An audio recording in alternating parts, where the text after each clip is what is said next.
Namaskar. Welcome back to today's ABS session. I session to আমি mainly current affairs based তাৰ লগতে কিছুমান environment related question আজি আমি practice কৰিম ঠিক আছে তো আজি আহক আজি আমাৰ first question টো চাওঁ কি কৈছে so recently anti defection law টো 10 scheduler ক'ব গ'লে নিউজত আছিলে তো সেইকাৰণে statement টো আনিছিলো question দিয়া গৈছে সুধিছে কি which of the following are correct so first statement টো চাওঁ if any question arises as to whether a member of the house of people has come subject to disqualification under the 10th schedule, the President's decision in accordance with the opinion of the Council of Ministers should be final. কি কৈছে so যেতিয়া কিবা member of হাউচৰ যদি ডিসকুৱালিফিকেশন লৈ কিবা কথা আহে তেতিয়া কি কৈছে যে প্ৰেসিডেন্টৰ ডিসিজনটো ফাইনেল হ'ব in accordance with the Council of Ministers. Okay ঠিক আছে দেন সেকেন্ড কি কৈছে যে there is no mention যে কোনো ধৰণৰ মেনশন নাই about a word political party in the Constitution of India. The Constitution of India political party হয় শব্দটো নাই বুলি কৈছে আমাক এই স্টেটমেন্টটো ঠিক আছে সো ফার্স্ট স্টেটমেন্টটো যদি চাও আমি সো যেতিয়া ডিসকুৱালিফিকেশন লৈ কথা আহে ঠিক আছে এন্টি ডিফেকশন লটো যেতিয়া আহে যিখিনি প্ৰভিজনছ আছে এবাৰ চাই ল'ব ঠিক আছে তো সেই প্ৰভিজনৰ ক্ষেত্ৰত প্ৰেসিডেন্টৰ ক'ব গ'লে কোনো ডিসিজন নাথাকে হয়নে কাৰণ কেলে কাৰ থাকে প্ৰিসাইডিং অফিচাৰ থাকে মানে ক'ব গ'লে স্পিকাৰ থাকিব ডেপুটি চেয়াৰমেনৰ থাকিব ওকে সৰি স্পিকাৰ থাকিব হয় ইয়েস ডেপুটি চেয়াৰমেনৰ থাকিব পাৰে বা আমাৰ যিখিনি লোকসভা স্পিকাৰ হ'ব পাৰে তো তেওঁলোকৰ থাকিব পাৰে ওকে সো কোনো ধৰণৰ প্ৰেসিডেন্টৰ ডিসিজন নাথাকে সো সেইকাৰণে এই অপশনটো আমাৰ ৰং হৈ যাব ওকে তাৰপিছত যে যোনটো আমাক কৈছিল যে ষ্টেটমেন্ট যে কোনো ধৰণৰ পলিটিক্যাল পাৰ্টি শব্দটো নাই বুলি কৈছে আমাৰ কনষ্টিটিউচনত সো এটো ভুল হৈ যাব কাৰণ কেলে 52nd amendment যোনটো আহিছিলে যে কি কৈছে যে 2/3 member of a political party যদি এটা পলিটিক্যাল পাৰ্টিৰ পৰা আনটো পলিটিক্যাল পাৰ্টিলে গুচি যায় হেতু ডিসকুৱালিফাই নহব কাৰণ কেলে হেতু মাৰ্জাৰ হিচাপে ল'ব তো তাতে পলিটিক্যাল পাৰ্টিটো কথা ওয়াৰ্ডটো ক'ব গ'লে মেনশন কৰিছে 52nd amendment যোনটো 10 শিডিউলৰ কথা কৈছে য'ত মাৰ্জাৰৰ কথা কৈছিলে যে 2/3 মেম্বাৰটো জয়েন কৰিলে হেতু ডিসকুৱালিফাই নহয় সো সেইকাৰণে এই যোনটো স্টেটমেন্ট হেতু আমাৰ ভুল হৈ যাব সো কি হ'ব নাইডাৰ 1 নাইডাৰ 2 সো এই দুটাই ক'ব গ'লে নহয় কাৰণ কেলে ইয়াত অকল প্ৰিসাইডিং অফিচাৰ ক'ব গ'লে অকল এই ফাইনেল ষ্টেকটো থাকে যে ডিসকুৱালিফাই হ'ব কি নহয় প্ৰেসিডেন্টৰ নাথাকে ঠিক আছে নেক্সট ৰিসেন্টলি অসমৰ পৰা ডক্টৰ অতনু নাথ ক'ব গ'লে তেখেতে এই ব্ৰেক থ্ৰু প্ৰাইজ এৱাৰ্ডটো পাইছিলে তো কিহৰ ক্ষেত্ৰত পাইছিলে হেতু সুধিছে লিটাৰেচাৰ সায়েন্স স্পৰ্টছ নে পিস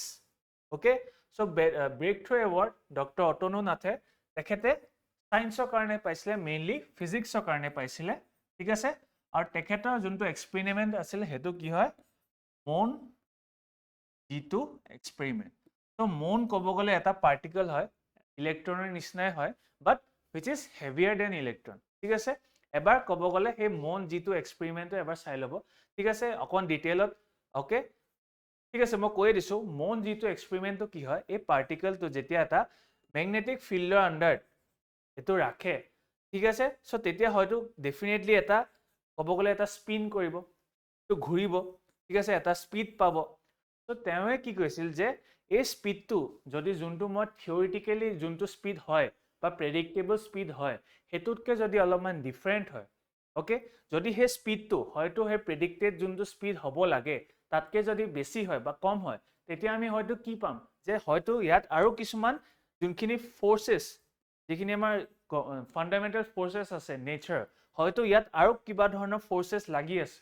তো হেতু হয়তো আমি ফিউচাৰ এক্সপেৰিমেন্টৰ আমি আৰু এইবিলাক কথা ওলাব পাৰো সো হেতু কাৰণে কৈছে কি ব্ৰেক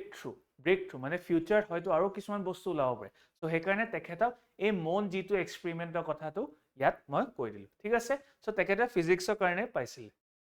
নেক্সট ওকে তেখেত কোৰ্স আছে টিহু কলেজ নলবাৰী মন জিটু এক্সপেৰিমেন্ট যিখিনি মই ক'লো অলৰেডি ওকে সো হেতুৱে হয় যে যেতিয়া এই মেজাৰ্ড ভ্যালুটো প্ৰেডিক্টেড ভ্যালুতকে হয়তো ইকুৱেল নহব পাৰে তেতিয়া সাজেষ্ট কৰে যে কিছুমান আননোন ফোৰ্সেস এক্ট হৈ আছে হে মন পাৰ্টিকলটো ওপৰত okay okay which of the following statement best describe the role of the 36th constitution amendment act so 36th constitution amendment act যোনটো 1975 ত আহিছিলে so তাত কি কৈছিল আমাৰ সুধিছে it granted special status to Jammu and Kashmir special status দিছে নেকি সুধিছে it integrated Sikkim as a state of India. Sikkim of statehood disle niki hodise. It granted autonomous district in the northeast. The autonomous district disle niki amar northeastern region aru ki goise it recognized states on linguistic basis. The states hokolok linguistic basis gonyo kora hoise niki amar hodise. Okay? So junto amar 36 constitutional amendment asile 1975 or. So hetu amar ki disil? Hetu amar Sikkim of statehood hisabe state as a 22nd state. Hane 22nd state hisabe amar gonyo kora hoisile Sikkim. Okay? Aru kobo gole 36 amendment under tar logote eta article dia goisil kuntu 371F. So a article to under special provisions kisuman dia goise amar Sikkim region to. Okay? So apnalake a special provision amar jikini states ase e hokolukhini ebar sabojon 371 or A B hokolukhini kungikhon states ase ebar sabo aru mok comment section ot janabo. Thik ase? Okay? Next. With reference to Panchayati Advancement Index. So Panchayati Advancement Index recently, Ministry of Panchayati Raj phalor prai ahisile etu index recently. So amak kisuma statement dise duta statement dise ki dise which of the following are correct.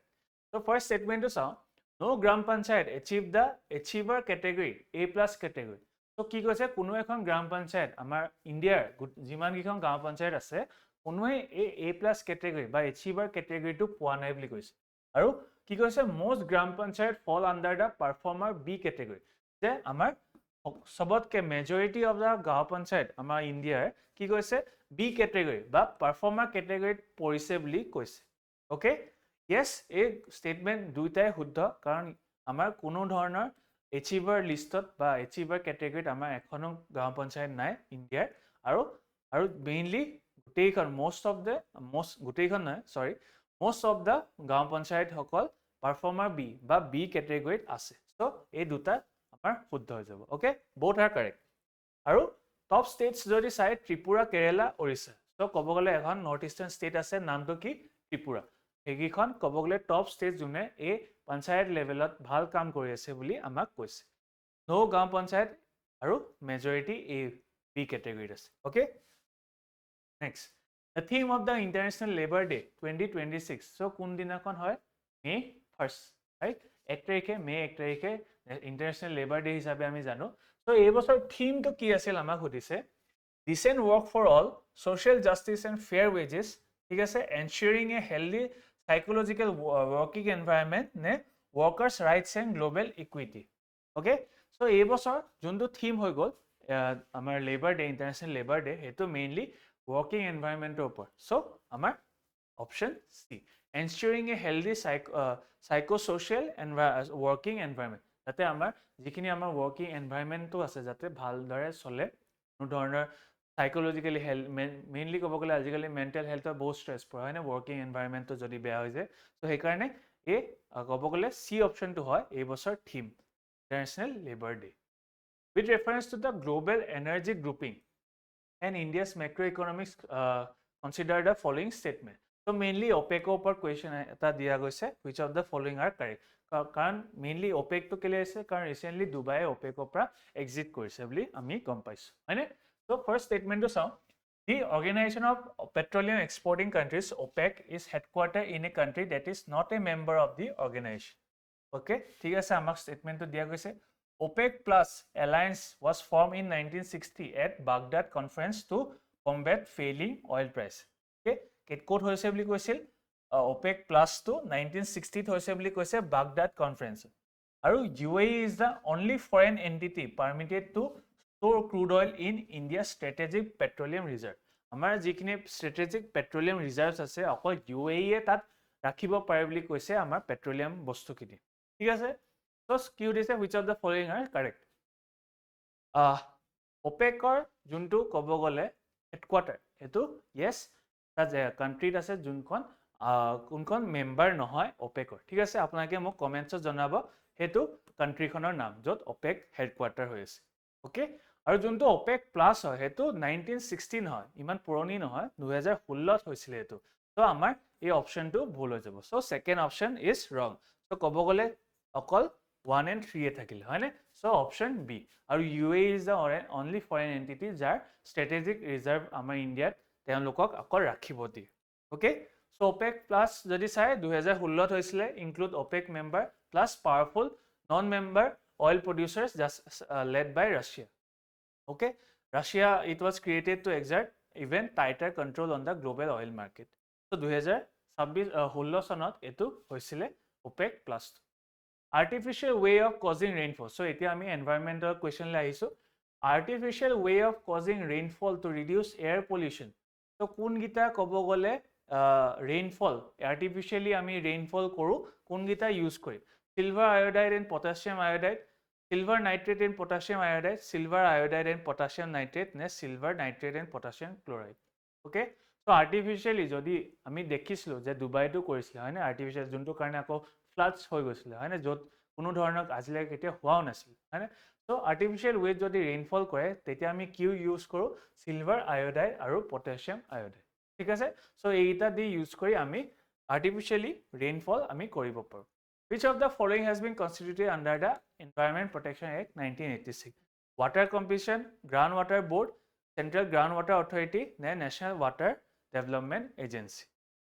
Okay, so Environment Protection Act 1986 under our Groundwater Authority. So Groundwater CGWA hetu constitute kora hoisile. Apnake mo koboson CPCB, Central Pollution Control Board. Etu kunkhon act under aisile. Okay, এখন কোনখন actor আন্ডাৰত আহিছিলে আপোনাকে মোক ক'ব ঠিক আছে next which one of the following best describe the term greenwashing মানে কি আমাক সুধিছে conveying a false impression that a company's product are eco-friendly যে বস্তুখিনি আমাৰ eco-friendly হয় আপোনাকে কিনিব পাৰে সো হেতু এটা বাট হেতু নহয় কাৰণ কেলে এটো এটা false impression ৰাখিছে সো হেতু কি কয় greenwashing বুলি কয় নে কি সুধিছে non-inclusion of ecological environment costs in the annual financial statement of a country, ignoring the disastrous ecological consequences while undertaking infrastructure development. That jodi kisman disaster consequences hoisle hekine ignore korise, making mandatory provision for environmental cost in a government program. Government program karone environmental karone mandatory kisman provisions rakhise neki hetu koise. So greenwashing মানে কি green আৰু washing মানে হয়তো কিবা এটা কি কয় washing machine হয়নে যোনখিনি হয়তো ধুই মেলি পেলাই দিয়া তো ক'ব গ'লে গ্ৰীণ ৱাশ্বিং মানে কি এইটো এটা ফলছ ইমপ্ৰেশ্যন হয় যোনটোৱে কি কৰে কোম্পানী এটা প্ৰডাক্ট হয়তো মই এটা প্ৰডাক্ট লঞ্চ কৰিছো যোনটো ইকো ফ্ৰেণ্ডলি নহয় বাট মই ক্লেইম কৰিছো যে এইটো এটা ফলছলি মই দেখাই দিছো যে এইটো আমাৰ গ্ৰীণ হয় তো আজিকালি হয়তো বহুতে অৰ্গেনিক কিবা organic juice, organic hair, but hetu organic নহয় হয় না তাতো chemical use কৰা থাকে so তেনেকে যিবোৰ বস্তু use কৰে for environment green environmental eco friendly হয় বুলি so হেতু আমাৰ হয় কয় যে হেতু green washing ঠিক আছে so তেতিয়াহলে আজি ইয়ালৈকে আছিলে আজি সেশনটো ঠিক আছে আশা কৰিলো ভাল লাগিলে যদি ভাল লাগিলে লাইক কৰিব সাবস্ক্ৰাইব কৰিব আৰু কিবা যদি জানিব লগা আছে কিবা যদি মোক ক'ব লগা আছে মোক ক'ব কমেন্ট সেকশনত জনাই দিব এই সকলোবোৰ পিডিএফ আমাৰ টেলিগ্ৰাম গ্ৰুপতে সদায় আপলোড কৰা হয় নাকে যদি জয়েন কৰা নাই জয়েন কৰি ল'ব পাৰে ডেসক্ৰিপচনতে লিংকটো থাকে মই যিখিনি কোৱেশ্চনছ সুধিছিলো সেইখিনি পাহৰি নাযাব মোক কমেন্টছত জনাব ঠিক আছে তো আজিলৈ ইয়াতে হে কৰিছো থ্যাংক ইউ ভেৰি মাচ